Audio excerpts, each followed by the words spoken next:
नमस्कार दोस्तों, स्वागत है आपका आपके अपने चैनल में। दोस्तों आज हम इडियम्स एंड फ्रेजेस की दूसरी वीडियो जो है वो उसको लेके आए हैं। जैसे कि दोस्तों हमने फर्स्ट वीडियो पढ़ी थी तो उसमें हमने कम से कम 40 इडियम्स एंड फ्रेजेस जो थे तो उनके बारे में डिस्कस किया था। और आज की जो वीडियो है तो इसमें भी हम कोई 35-40 इडियम्स और फ्रेजेस जो हैं वो उसके बारे में डिस्कस करेंगे। जैसे कि दोस्तों मैंने आपको बताया था कि हम कम से कम जो है वो 100 से लेके 150 के बीच में जो है वो इडियम्स और फ्रेजेस को डिस्कस करेंगे। अगर हम उनको जो है वो डिस्कस कर लेते हैं, ठीक है, और ध्यान से जो है वो उनको हम डिस्कस करते हैं तो उससे क्या होगा कि जब हम एग्जाम में बैठेंगे या फिर दूसरे इडियम्स और फ्रेजेस को भी जब हम देखेंगे तो उससे एक आइडिया जो है वो हमारे माइंड में आ जाएगा कि हाँ भाई यहाँ पर ये वाली चीज़ जो है वो ज़्यादा सूटेबल रहने वाली है। तो तभी तो बोला जाता है ना कि practice makes a man perfect, कि प्रैक्टिस जो है वो आदमी को परफेक्ट बनाती है। तो तभी जो है वो हम धीरे धीरे करके जो है वो इन पे आगे बढ़ रहे हैं। एक और चीज़ दोस्तों मैं आपको बता दूँ, जो कि मैंने फर्स्ट वीडियो जो थी तो उसमें भी बोली थी कि इडियम्स और फ्रेजेस जो है वो होते क्या हैं, ठीक है। हम हिंदी में पढ़ते थे, जैसे बचपन में थे तो हम पढ़ते थे मुहावरे पढ़ते थे, ठीक है, और उन मुहावरों के लिए जो है वो कोई वाक्य जो थे वो उनका इस्तेमाल होता था। तो वैसे ही इडियम्स और फ्रेजेस होते हैं। जैसे इंग्लिश में जो है वो ऐसे होता है कि जैसे आइवरी टावर, हम एक फ्रेज जो है वो उसका इस्तेमाल करते हैं या फिर वाक्य का इस्तेमाल करते हैं कि आइवरी टावर। आइवरी टावर का मतलब हो गया कि कोई आदमी जो है वो अपने ही संसार में जो है वो रहता है, अपनी ही दुनिया में रहता है कि मैं राजा हूँगा, ये हूँगा, अपने बारे में सोचता रहता है कि ऐसा हो जाऊँ वैसा हो जाऊँ। उसको आइवरी टावर मतलब यहाँ पर मुहावरों का इस्तेमाल किसी वाक्य के रिलेटेड जो है वो किया जा रहा है तो उनको हम इडियम्स एंड फ्रेजेस बोलते हैं। सिंपल लैंग्वेज में हमें ये चीज़ समझनी होगी। तो आइए दोस्तों इन इडियम्स और फ्रेजेस के बारे में और ज़्यादा जो है वो हमें पता चले आगे जाके कि किस टाइप के इडियम्स और फ्रेजेस जो है वो आते हैं। लेकिन उसके बारे में बात करने से पहले मैं आपको बता दूं कि अगर आपने मेरे इस चैनल को सब्सक्राइब नहीं किया है तो इसको प्लीज़ सब्सक्राइब कर दो ताकि आने वाली वीडियोज़ डायरेक्टली आप तक पहुँच जाएँ। और एक और चीज़ मैं आपको बोलना चाहूँगा कि जो पिछली वीडियोस हैं जैसे टेंस हो गए, हमारे आर्टिकल्स हो गए, एक्टिव एंड पैसिव वॉइस हो गए, और हमारी जो प्रपोजिशंस वगैरह जो हैं तो उनके ऊपर कंप्लीट वीडियो लेक्चर्स जो हैं वो पीछे प्लेलिस्ट में पड़े हुए हैं और वहाँ पे जाके जो है वो आप देख लेना, जिससे आपको बहुत ज़्यादा जो है वो मदद मिलने वाली है। और वो बड़े सिंपल वे में और वहाँ पर बड़े जो छोटे छोटे रूल्स जो होते हैं तो उनको सिंपल वे में प्रेजेंट किया है, जिससे आपको जो है वो बहुत ज़्यादा मदद मिलने वाली है। अगर आपको इंग्लिश बिल्कुल भी मतलब बेसिक लेवल से भी नहीं पता है तो उसके ऊपर मैंने जो है वो बेसिक लेवल से जो है वो उनको शुरू किया है। तो आइए दोस्तों वीडियो की शुरुआत करते हैं, देखते हैं कि आज की डेट में जो है वो कौन कौन सी फ्रेजेस और इडियम्स जो है वो हमने डिस्कस करने हैं। तो दोस्तों सबसे पहले हम फर्स्ट को देखते हैं कि फर्स्ट जो है वो क्या कहता है। फर्स्ट यह है कि हेल्टर स्केल्टर, ठीक है, हेल्टर स्केल्टर, ठीक है। हेल्टर स्केल्टर जो है तो इसका मतलब जो है वो क्या होता है, हियर एंड देयर, ठीक है। हेल्टर स्केल्टर का क्या मतलब होता है, हियर एंड देयर, जहां और वहां, ठीक है। तो on arrival of the police the strikers ran helter skelter, मतलब वो इधर उधर जो है वो भाग गए, जहां वहां जो है वो भाग गए जैसे ही पुलिस जो है वो वहां पर आई, ठीक है। तो हेल्टर स्केल्टर का मतलब होता है हियर एंड देयर। हमें अगर देखो पर्टिकुलर मतलब वाक्य का पता चल जाएगा ना कि हाँ इसके लिए जो है वो इसका जो है वो मीनिंग जो है वो ये है, तो तब जाके हम जो है वो उस चीज़ को हम किसी सेंटेंस में जो है वो अच्छे से जो है वो ढूंढ पाएंगे, ठीक है। तो हमें क्वेश्चन में क्या पूछा जाएगा कि इस टाइप के जो है वो हमें जो है वो चार जो है वो ये ऑप्शन जो है वो हमें मिलेंगे, ठीक है। चार जो है वो हमें इस टाइप के सेंटेंस मिलेंगे। अगर हम वहां पर जो है वो जैसे हेल्टर स्केल्टर है तो इसका जो मीनिंग जो है जैसे हियर एंड देयर है, तो इसको अगर हम ढूंढ गए ना कि हेल्टर स्केल्टर का मतलब हियर एंड देयर होता है, तो तभी हमारे लिए पॉसिबल होगा कि हम जो है वो उसको जो है वो अच्छे से प्रॉपर वे में जो है वो उस सेंटेंस में जो है वो उसका इस्तेमाल जो है वो कर सकते हैं, ठीक है। तो इस टाइप के सबसे पहले हमें जो है वो जो भी हमें जो है वो मुहावरा पूछा जाएगा तो उसका जो है वो वाक्य जो है वो पता होना चाहिए कि हाँ उसका मतलब जो है वो क्या होता है, ठीक है। दूसरा गया कि हिट बिलो द बेल्ट, ठीक है। हिट बिलो द बेल्ट का क्या मतलब होता है, देखो अगर बेल्ट इसका मतलब एक मुहावरा टाइप ही इस्तेमाल किया है। क्या है कि हिट बिलो द बेल्ट, कि बेल्ट के नीचे अगर आप किसी को मारोगे, ठीक है, टांगों के ऊपर, तो उससे क्या होगा, उसके बीच में एक डर जो है तो वो तो डेवलप होगा, ठीक है। उस आदमी के बीच में डर जो है वो डेवलप होगा, लेकिन उससे जो है वो उसको नुकसान नहीं होगा। सिर्फ उसके बीच में जो है वो एक क्या प्रिंसिपल ऑफ फियरनेस जो है वो उसको डेवलप करना, ठीक है। By making his private secrets public he hit him below the belt, ठीक है। तो ही वो क्या करता है, हिट हिम करता है बिलो द बेल्ट, ठीक है। क्या करने के लिए, अपने जो सीक्रेट्स जो हैं तो उनको प्राइवेट जो है वो रखने के लिए। उसके बाद हो गया हिदर एंड थिदर। हिदर एंड थिदर जो है तो इसका क्या मतलब होता है कि हियर एंड देयर। जैसे हमने हेल्टर स्केल्टर पढ़ा था, हेल्टर स्केल्टर का मतलब भी हियर एंड देयर होता है, और हिदर एंड थिदर जो होता है उसका मतलब भी हियर एंड देयर जो है वो होता है। ठीक है, आगे इसको हम जो है वो इस टाइप के सेंटेंस में इसका इस्तेमाल करेंगे कि जैसे he is in habit of putting his goods hither and thither. ठीक है, तो वो इस हैबिट में है कि अपनी चीजें जो है वो इधर उधर जो है वो उनको जो है वो पुट कर देता है। ठीक है, रख देता है। उसके बाद होता है हॉर्नेट्स नेस्ट। ठीक है, तो इसका मतलब हॉर्नेट्स नेस्ट का मतलब होता है रेज कंट्रोवर्सी जो है वो उसको रेज करना। जैसे the speaker of Lok Sabha stirred up hornet's nest by referring to impending change in several rules. ठीक है, तो सबसे पहले हॉर्नेट्स नेस्ट का मतलब क्या होता है, रेज कंट्रोवर्सी। तो कंट्रोवर्सी को रेज करना, रेज इन द सेंस कि उसको उत्पन्न करना, कंट्रोवर्सी को उत्पन्न करना। ठीक है, उसके बाद आ गया hole and corner policy. Hole and corner policy stands for, इसका मतलब हो गया कि a secret policy for an evil purpose. ठीक है, कोई एक सीक्रेट पॉलिसी का इस्तेमाल करना किसी गलत काम के लिए, उसको हम हॉर्न एंड कॉर्नर पॉलिसी जो है वो कहते हैं। The officer adopt hole and corner policy to get his PA transfer. ठीक है, तो उसके पीए को जो है पर्सनल असिस्टेंट को ट्रांसफर करने के लिए वो क्या करता है, उसने अडॉप्ट किया किसको, होल एंड कॉर्नर पॉलिसी। ठीक है, एक सीक्रेट पॉलिसी जो है तो उसको उसने इस्तेमाल किया उस गलत काम को करने के लिए। उसके बाद होता है ह्यू एंड क्राई। ठीक है, ह्यू एंड क्राई का मतलब होगा ग्रेट नॉइस। ठीक है, कहीं पे बड़ा नॉइस है तो उसके लिए हम किसी फ्रेज का इस्तेमाल करते हैं, that is called as hue and cry. ठीक है, a lot of hue and cry was raised in the parliament against this bill. ठीक है, तो इस विल के खिलाफ जो है वो बहुत सारा जो नॉइस जो है तो वो पार्लियामेंट में जो है वो हुआ। उसके बाद आता है हमारे पास हश मनी। ठीक है, तो हश मनी का क्या मतलब होता है, अ ब्राइब। ठीक है, hush money means a bribe. ठीक है, ब्राइब, ब्राइब क्या होती है, रिश्वत। He managed to escape punishment by paying hush money. ठीक है, तो उसने क्या किया कि वो बचना चाहता है यार किससे, पनिशमेंट से पे करके हश मनी। ठीक है, तो वो रिश्वत देके जो है वो अपनी पनिशमेंट जो उसने गलत काम किया है तो उससे बचना चाहता है। तो हमें जहां पर याद रखने वाला यह है कि hush money means a bribe. ठीक है, गलत तरीके से किसी को जो है वो पैसे देना, उसको हम हश मनी बोलते हैं। नेक्स्ट देखते हैं, नेक्स्ट क्या है, नेक्स्ट है हमारा, हाँ नेक्स्ट जो है वो है हमारा ins and out. Ins and out का मतलब हो गया अंदर और बाहर, मतलब full detail. Ins and out stands for full detail. ठीक है, इसका मतलब होता है फुल डिटेल। ठीक है, तो किसी को किसी चीज के बारे में जो है वो इन्स एंड आउट का पूरा पता होता है, फुल डिटेल होती है, तो उसके लिए हम इन्स एंड आउट का इस्तेमाल करते हैं। Ins and out stands for full detail, इसका मतलब होता है full detail. Before starting any new business, ठीक है, you must know ins and outs of it. ठीक है, किसी बिजनेस को खोलने से पहले आपको उसके इन्स एंड आउट मतलब पूरी डिटेल के बारे में जो है वो पता होना बड़ा ही जरूरी है। उसके बाद आता है इंटेंस एंड पर्पस। ठीक है, इंटेंस एंड पर्पस का मतलब होता है प्रैक्टिकली। ठीक है, इंटेंस एंड पर्पस का मतलब होता है प्रैक्टिकली। वो कहता है कि my wife is the incharge of the house for all intents and purpose. ठीक है, तो कहता है कि सारे इंटेंस और पर्पस जो है ना, मतलब प्रैक्टिकली जो है वो मेरे घर की जो है वो इंचार्ज जो है वो मेरी वाइफ है, लेकिन ऐसे अगर नाम के तौर पे बोला जाए तो मैं हूं। ठीक है, प्रैक्टिकली कौन है, वो है। इंटेंस एंड पर्पसेस के तौर पे अगर हम देखें, प्रैक्टिकली अगर हम देखें तो वो मेरे घर की जो है वो इंचार्ज वो है। ठीक है, तो इंटेंस एंड पर्पस का मतलब होता है प्रैक्टिकली। ठीक है, प्रैक्टिकली।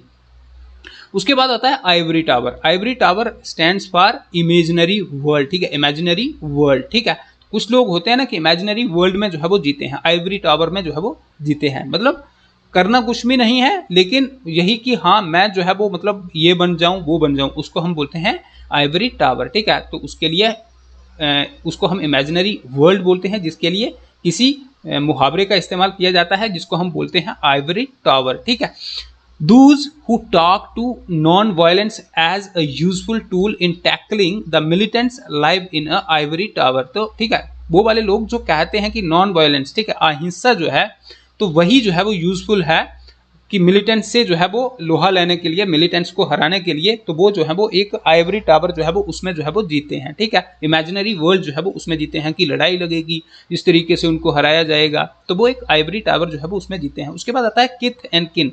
किथ एंड किन का मतलब होता है ब्लड रिलेटिव्स। ठीक है, किथ एंड किन का मतलब होता है ब्लड रिलेटिव्स। ठीक है, ऑल किथ एंड किन वर invited in the marriage of his son. ठीक है, तो जितने भी ब्लड रिलेशन के लोग थे, ब्लड रिलेटिव्स जो थे, तो सारे जो थे वो इनवाइट किए गए थे in the marriage of his son. ठीक है, तो उसके बेटे की शादी में। उसके बाद आ गया Latin and Greek. Latin and Greek देखो ऐसे अगर हम देखें लेटिन एंड ग्रीक, अगर हमारे पास कोई लैटिन और ग्रीक जो है वर्ड के हैं उनका इस्तेमाल करें तो हमें समझ आएगा, बिल्कुल नहीं आएगा। तो लैटिन एंड ग्रीक जो है तो इसका मतलब होता है अनएबल टू अंडरस्टैंड, ठीक है। इसका मतलब हो गया, क्या हो गया, इसका मतलब हो गया अनएबल टू अंडरस्टैंड, किसी चीज को जो है वो अंडरस्टैंड करना जो है वो मुश्किल हो जाता है।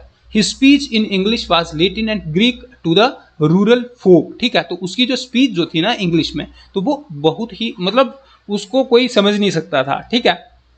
उसके बाद law and equity, law and equity का मतलब होता है लीगल एंड मोरल जस्टिस, ठीक है। लॉ एंड इक्विटी का क्या मतलब होता है, legal and moral justice. Law का मतलब हो गया कि कानूनी तौर पे, मीन्स कि लीगली, ठीक है, और इक्विटी का मतलब हो गया कि एक जस्टिस, इक्वलिटी, ठीक है। उसके बाद आता है इसके लिए जो है वो एक सेंटेंस का इस्तेमाल क्या किया गया है कि law and equity demands that the reservation should be basis on economic parameters, कि जो रिजर्वेशन जो है तो वो किसके ऊपर, इकोनॉमिक पैरामीटर्स जो होते हैं तो उनके ऊपर जो है वो होनी चाहिए। उसके बाद लीव नो स्टोन अनटर्न, ठीक है। तो लीव नो स्टोन अनटर्न का मतलब होता है मेक ऑल पॉसिबल एफर्ट्स जो है वो उनको लगाना, कि कोई भी ऐसी जगह जो है वो उसको नहीं छोड़ना कि जहां से जो है वो उस चीज से जो है वो हमें फेलियर जो है वो देखने को मिले, मतलब मेक ऑल पॉसिबल एफर्ट्स, ठीक है। तो लीव नो स्टोन अनटर्न का मतलब हो गया make all possible efforts. I shall leave no stone unturn to get the promotion, ठीक है। तो प्रमोशन पाने के लिए मैं कोई भी लीव जो है वो उसको अनटर्न जो है वो नहीं छोड़ूंगा। उसके बाद हो गया लेंथ एंड ब्रेथ। तो लेंथ एंड ब्रेथ का मतलब हो गया ऑल ओवर, ठीक है। लेंथ हो गया यहां से वहां तक, और ओवर का मतलब हो गया, ब्रेथ हो गया कि पूरी चारों तरफ, ठीक है। तो लेंथ एंड ब्रेथ का मतलब होता है ऑल ओवर, ठीक है। जब हम इडियम्स एंड फ्रेजेस करते हैं तो इसमें लेंथ एंड ब्रेथ का क्या मतलब होता है, all over. Anti English agitation, anti English agitation spread through the length and breadth of the country, ठीक है। Spread through the length and breadth मतलब ऑल ओवर द कंट्री में जो है वो स्प्रेड हुआ, ठीक है। नेक्स्ट देखते हैं, नेक्स्ट क्या है। नेक्स्ट आता है हमारा, ओके, नेक्स्ट को देखें अगर हम, तो नेक्स्ट क्या है हमारा, लाइफ एंड सोल, ठीक है। लाइफ एंड सोल का क्या मतलब होता है कि मेन सपोर्ट, ठीक है, मेन सपोर्ट, ठीक है। तो जैसे लाइफ एंड सोल का मतलब होता है मेन सपोर्ट, ठीक है। Sonia Gandhi is the life and soul of Congress, ठीक है। तो सोनिया गांधी क्या है, लाइफ एंड सोल है किसकी, कांग्रेस की। नेक्स्ट आ गया कि like a fish out of water. देखो फिश जो है तो वो पानी में रहती है ना, तो अगर उसको हम पानी के बाहर लाएंगे तो वो उसके लिए एक डिफिकल्ट हो जाएगा, ठीक है, सर्वाइव करना डिफिकल्ट हो जाएगा। तो इसके लिए हम जो है वो किसी, इसका मीनिंग क्या होता है, इसका मतलब होता है कि in every difficult and unsuitable situation, ठीक है, हर एक डिफिकल्ट और अनसुटेबल सिचुएशन जो है वो उसमें Ram was given an अनरिम्यूनरेबल,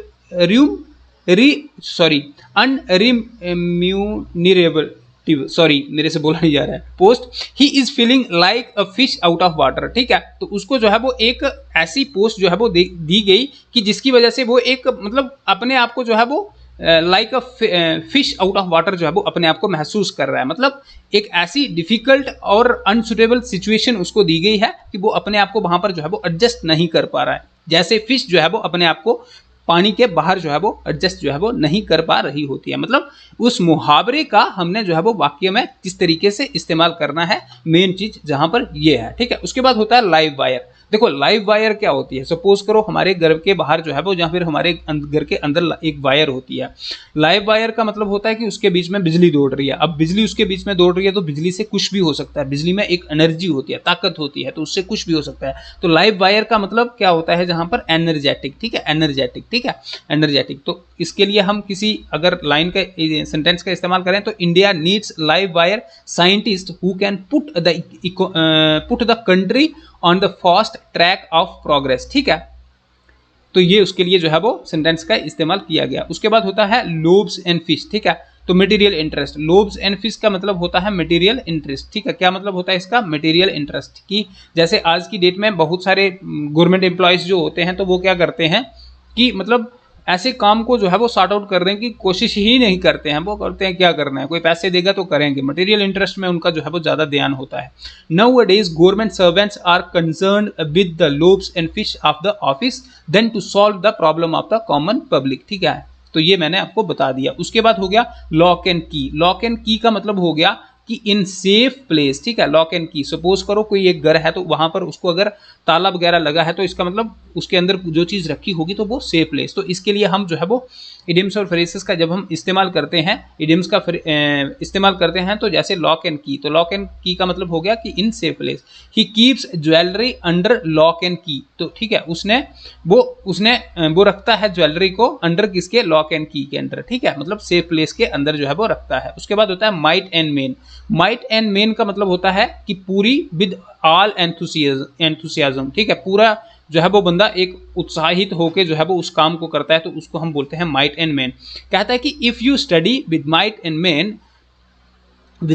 main you will positively secure the success, ठीक है, अगर आप मतलब एक पॉजिटिवली एंथुसियास्टिकली या फिर पूरे खुश इन द सेंस की एक मतलब मोटिवेट होके जो है वो उस चीज़ के बारे में स्टडी करते हो, तो यू विल डेफिनेटली जो है वो आपको जो है वो सक्सेस मिलेगी, ठीक है। उसके बाद होता है milk and water. Milk and water, देखो मिल्क एंड वाटर का क्या मतलब होता है, वीक, ठीक है। जैसे मिल्क में अगर हम पानी डाल दें तो उससे क्या होगा कि मिल्क की जो डिग्री होती है तो वो कम हो जाती है, मतलब मिल्क की जो क्वालिटी भी कम हो जाती है। डिग्री मेन चीज़ उसको नापते किसमें है, डिग्रीज में नापा जाता है मिल्क को, तो मिल्क की डिग्री जो है वो कम हो जाती है। तो वैसे ही मिल्क एंड वाटर का क्या मतलब हो गया, जहाँ पर जब हम इडियम्स एंड फ्रेजेस की बात करते हैं तो मिल्क एंड वाटर का मतलब होता है वीक, ठीक है। The foreign policy of India is nothing more than milk and water policy, ठीक है। तो फॉरेन पॉलिसी जो है वो इंडिया की दूसरी देशों के साथ जो है वो बड़ी कमजोर पॉलिसी है, ये है इसका मतलब, ठीक है। तो मेन यहाँ पर हमें क्या करना होता है कि जो यहाँ पर जो है वो वाक्य हमें दिया गया है तो उसको जो है वो पहचानना है और उसका एक मीनिंग जो है वो उसको हमने ढूंढना है, ठीक है। उसके मीनिंग को अगर हमने ढूंढ लिया तो फिर हम उसको जो है वो एक सेंटेंस में जो है वो अच्छे तरीके से उसका इस्तेमाल कर सकते हैं। नेक्स्ट देखते हैं कि नेक्स्ट आज की क्लास में कौन कौन से हैं। ओके, नेक्स्ट क्या है हमारा, नेक्स्ट है हमारा नेक एंड क्रॉप, ठीक है। Neck and crop, neck and crop का मतलब होता है कंप्लीटली, ठीक है। Neck and crop stands for completely, completely पूरे तरीके से। The Pakistan army ruined the border village neck and crop, ठीक है। तो मतलब उसने बॉर्डर के विलेज को घेर दिया है कंप्लीटली, पूरे तरीके से जो है वो घेर दिया है। उसके बाद होता है नीड ऑफ एन और, ठीक है। तो नीड ऑफ एन और का मतलब होता है नेसेसिटी ऑफ टाइम, ठीक है, कि टाइम की जरूरत, उसको हम बोलते हैं नीड ऑफ एन और, ठीक है। Providing full security for the residents of border area is the need of an hour, ठीक है, कि जो रेजिडेंट्स है ना बॉर्डर एरिया के जो लोग हैं ना, तो उनको पूरी सिक्योरिटी जो है वो प्रोवाइड करना, वो क्या है, नेसेसिटी ऑफ टाइम, क्योंकि थोड़े से टाइम भी अगर हम चूक गए उनको जो है वो सिक्योरिटी प्रोवाइड करने के लिए, तो उनके ऊपर मिलिटेंट्स जो है वो अटैक कर देंगे, तो उनके ऊपर खतरा हो जाएगा। तो नीड ऑफ एन और का मतलब होता है नेसेसिटी ऑफ टाइम, ठीक है। उसके बाद होता है नुक एंड कॉर्नर। नुक एंड कॉर्नर का मतलब होता है एवरीवेयर, ठीक है। नुक and corner stands for everywhere, इसका मतलब क्या होता है, एवरीवेयर। आई सर्च्ड हर इन नुक एवरी नुक एंड कॉर्नर, तो मैंने उसको जो है वो सर्च किया, कहां पर, हर एक नुक और कॉर्नर पे, हर एक जगह पे मैंने उसको जो है वो ढूंढा। उसके बाद होता है not born yesterday. Not born yesterday का मतलब होता है कि वर्ल्डली वाइज, ठीक है। तो मतलब कोई ज्ञानी आदमी है, किसी को हम बोलते हैं ना कि यार तेरे को पता नहीं है, तू तो मतलब पुराने जमाने का आदमी है, तो वो बोलता है नहीं यार मैं पुराने जमाने का नहीं, मैं आज का आदमी हूँ, I am not born yesterday, ठीक है। तो नॉट वर्न येस्टरडे का मतलब हो गया कि वर्ल्डली वाइज, ठीक है, तो एक ज्ञानी आदमी। यू कांट बी फूल मी, तो तुम हमें जो है वो बेवकूफ नहीं बना सकते, as I was not born yesterday, मैं जो है वो पहले मतलब पुराने जमाने में जो है वो नहीं पैदा नहीं हुआ था, मैं आज के जमाने में रह रहा हूँ, ठीक है। तो नॉट वर्न येस्टरडे का मतलब होता है वर्ल्डली वाइज, ठीक है। उसके बाद होता है नाउ एंड देन, ठीक है। नाउ एंड देन का मतलब होता है अब और तब, ठीक है, मतलब ओकेजनली, कभी कभार, ठीक है, ओकेजनली। नाउ एंड देन का मतलब होता है ओकेजनली, कभी कभार। I visit church now and then, ठीक है, I visit church now and then. उसके बाद होता है null and void. Null and void का मतलब होता है कि जिसका कोई यूज जो है वो नहीं हो, ठीक है, नल एंड वाइड, ठीक है, ऑफ नो यूज, ठीक है, जिसका कोई यूज नहीं हो, विद फोर्स ऑफ एप्लीकेशन, ठीक है। The law passed by the legislature was declared null and void by the supreme court, ठीक है। तो सुप्रीम कोर्ट ने जो है वो उसको जो है वो डिक्लेयर कर दिया कि उसको वो नल एंड वाइड है, उसका कोई यूज नहीं है, ठीक है। उसके बाद होता है ऑड्स एंड एंड्स, ठीक है। एक हमने पढ़ा था ins and out. Ins and out का मतलब था वहां पर कि कंप्लीटली पूरे तरीके से उसको पता हो जाए। एक होता है odds and out. Odds and ends का मतलब होता है कि रिमेनिंग गुड्स, ठीक है, बची खुची चीजें, ठीक है, बची खुची चीजें जो होती हैं उनके लिए हम जो है वो किसी फ्रेज का इस्तेमाल करते हैं, that is called as odds and ends, ठीक है। उसके बाद कहता है, उसके लिए कहता है सेंटेंस में कि except odds and ends all the items have since been arranged in order, ठीक है। उसके बाद हो गया often and often. Often and often का मतलब होता है फ्रीक्वेंटली, ठीक है, फ्रीक्वेंटली मतलब जैसे आमतौर कभी कभार, ठीक है। फ्रिक्वेंटली, ऑफन एंड ऑफन मतलब फ्रिक्वेंटली, ठीक है। She visits her parents often and often, ठीक है। तो वो पेरेंट्स के जो है वो करती है, विजिट जो है वो करती है फ्रिक्वेंटली। नेक्स्ट देखते हैं, नेक्स्ट क्या है। ओके, नेक्स्ट है हमारा वंस एंड अगेन, ठीक है। वंस एंड अगेन मतलब एक बार और उसको दोबारा, तो हम उसको क्या बोलेंगे, रिपीटेडली, ठीक है। वंस एंड अगेन का मतलब क्या होता है, रिपीटेडली, रिपीटेडली, ठीक है। I have told you once and again that I have no money to purchase the car at the moment, ठीक है। तो मैं आपको जो है वो बार बार बोल चुका हूं कि मेरे पास कोई पैसे नहीं है आपके लिए कार लेने के लिए, ठीक है। तो वंस एंड अगेन का मतलब हो गया repeatedly, repeatedly, repeatedly, repeatedly, repeatedly, ठीक है। वंस एंड अगेन का मतलब रिपीटेडली, ठीक है। उसके बाद हो गया order of the day. Order of the day का मतलब होता है फैशन, ठीक है, फैशन में रहना, ऑर्डर ऑफ द डे, ठीक है। Order of the day means in fashion, कि फैशन में रहना, order of the day. Sending greetings on all occasions has become an order of the day, ठीक है। कि ग्रीटिंग्स, किसी को जो है वो ग्रीटिंग्स भेजना सभी ओकेशंस पे, चाहे वो रक्षाबंधन है, चाहे वो 15 अगस्त है, चाहे वो इंडिपेंडेंस डे है, चाहे वो रिपब्लिक डे है, चाहे वो वैलेंटाइंस डे है, कुछ भी है, तो लोगों को जो है वो ग्रीटिंग्स भेजना, वो आज की दौर में जो है वो fashion, order of the day जो है वो बन चुका है, फैशन जो है वो बन चुका है, ठीक है। उसके बाद out of gear. Out of gear का मतलब होता है कि इन डिसऑर्डर, ठीक है, इन डिसऑर्डर। आउट ऑफ गियर का मतलब हो गया इन डिसऑर्डर, ठीक है। एक चीज जो है वो ऑर्डर में नहीं रखी है, उसको डिसऑर्डर कर दिया, उसको हम आउट ऑफ गियर जो है वो उसके नाम से जानेंगे।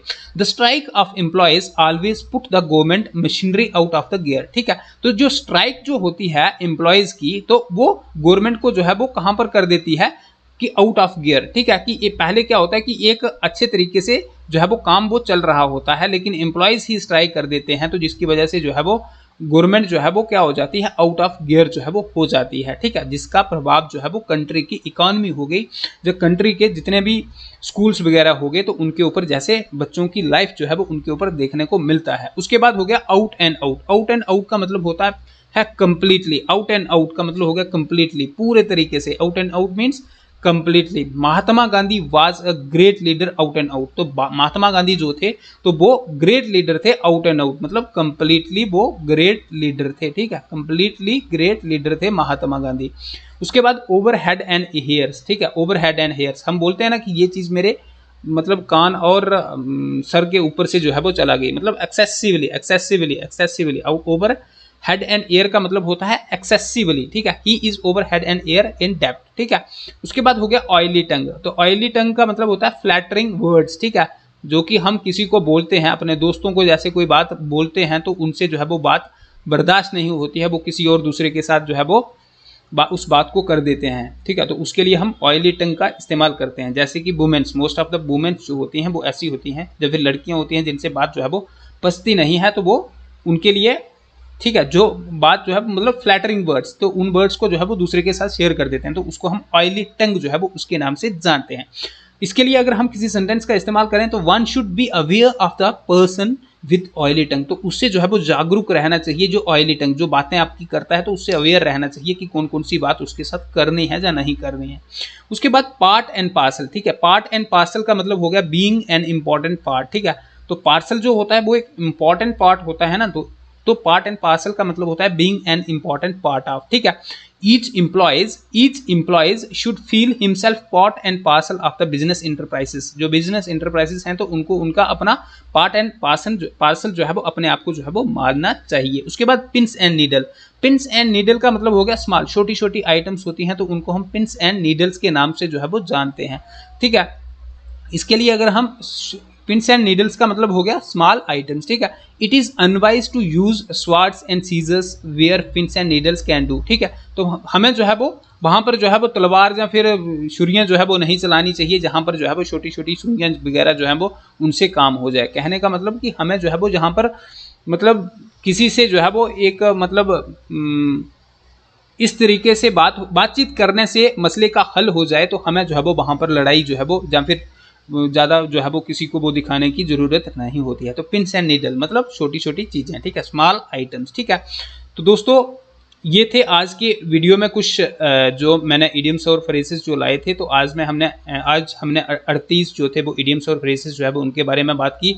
और इसके साथ मैं आपको बता दूं कि कि आज हमारी जो ये हमारी दूसरी वीडियो थी, और जो फर्स्ट वीडियो थी, फर्स्ट वीडियो में भी हमने कुछ 40-42 जो इडियम्स और फ्रेजेस थे तो उनके बारे में डिस्कस किया था, और आज भी हमने 38 को किया। तो इट मीन्स कि हमने हमारे कोई 80-85 मतलब 80s के करीब जो है वो हमारे इडियम्स और फ्रेजेस हो गए हैं। एक और वीडियो लाऊंगा, उसमें कम से कम 50 लाऊंगा, ठीक है, उसमें 50 लाऊंगा, और हमारे हो जाएंगे फिर मतलब 130 20-30 जो है वो हो जाएंगे अगर हमें यहाँ से। और बाकी मैं आपको यही रिकमेंड करूंगा कि आपके पास कोई बुक है, किताब है, वहां से देखिए, या फिर गूगल करिए इडियम्स एंड फ्रेजेस, वहां पर बहुत सारे आपको देखने को मिलेंगे।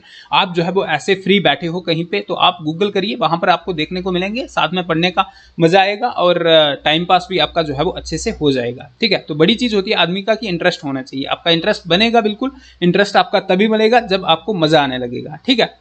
तो इंटरेस्ट बनेगा तो फिर आपको मज़ा ऑटोमेटिकली जो है वो उस चीज़ के बारे में जो है वो आना शुरू हो जाएगा। तो दोस्तों ये थी आज की वीडियो, और इसके साथ साथ लास्ट में मैं बस आपको यही कहना चाहूँगा कि यार इस वीडियो को शेयर कर दो अपने दोस्तों के साथ, और चैनल को सब्सक्राइब कर दो, और वीडियो को लाइक कर दो, और कमेंट करके बता देना कि जो है वो मतलब आपको किसी चीज़ के बीच में अगर कोई डाउट जो है तो उसके बारे में भी बता देना, ठीक है।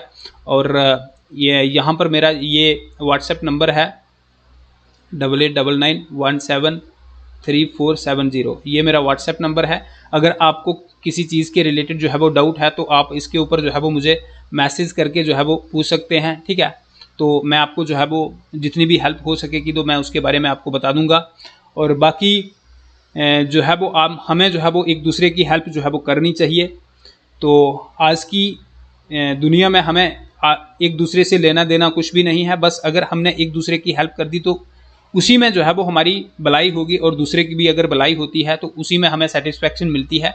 तो बस इन्हीं वर्ड्स के साथ जो है वो मैं आपसे जो है वो विदा लेना चाहूँगा, और लास्ट में मैं यही कहना चाहूँगा कि अपने व्यक्तित्व को इस तरीके से डेवलप करिए कि दूसरे जो हैं वो आपके साथ महफूज रहें, और दूसरे जो है वो आपके बारे में क्या सोचते हैं इसका आपकी लाइफ के ऊपर कोई इम्पैक्ट नहीं पड़ना चाहिए, बल्कि आप जो है वो दूसरों के प्रति क्या सोचते हो ये चीज़ ज़्यादा मायने रखती है। और दूसरों की हेल्प करिए, और बड़ों का जो है वो सत्कार करिए। और बस इन्हीं वर्ड्स के साथ जो है वो मैं आपसे जो है वो विदा लेता हूँ।